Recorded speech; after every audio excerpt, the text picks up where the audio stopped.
అనేక ఆస్తులు సంపాదించాం. 2025లో పెళ్లిళ్ళు చేశాం. చాలా పిల్లలు కన్నారు. ఎన్నో మేళ్లు పొందాం. ఎన్నో అద్భుతాలు చేశాడు.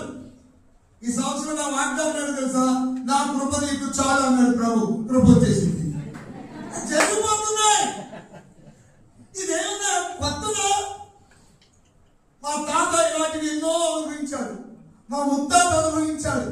ఇప్పుడు నేను అనుభవిస్తున్నాను. నాకు అల్లుడు వచ్చాడు, కోట్లు వచ్చేసింది, మనవరాలు వచ్చింది. ఇప్పుడు ఇంకొక రావాలంట. వచ్చేస్తారు, రానేటి వచ్చేస్తారు. ఇది జరుగుతున్న క్రమమే ఎంత. హృదయంలో భారంతో మాట్లాడుతున్నాను సుమా. ఒత్తిడి కాకూడదు జీవితం. ఏదో అలవాటుగా వెళ్ళిపోయే నేపథ్యం కాకూడదు. అదే జరుగుతుంది మానవ జీవిత విధానంలో. యేసు ప్రభు ఈ లోకానికి వచ్చింది రొటీన్ లైఫ్ కాదు, ఎక్స్ట్రార్డినరీ లైఫ్. అది చిరజీవులతో కూడిన ఆ జీవితాన్ని నీకు నాకు ప్రసాదించడానికి వచ్చాడు. అది నాకు కావాలని వారు ఒకసారి స్వాగతం చెప్తారా? కావాలని వారు గ్రహించాలి కొన్ని విషయాలు. నా టైంకి నేను ముగిస్తాను. ఘనమైన ఆరాధన సలుపుతూ ఉండగా కొత్త సంవత్సరాలకు మనం వెళ్దాం.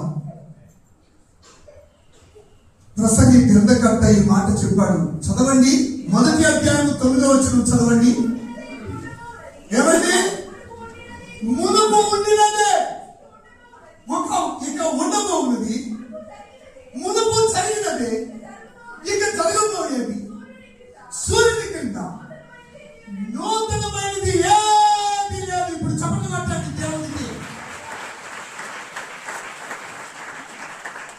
పిల్లలు కొత్తండి, పెళ్లిళ్ళు చేసుకోవడం కొత్తండి, ఆస్తులు సంపాదించడం కొత్తండి,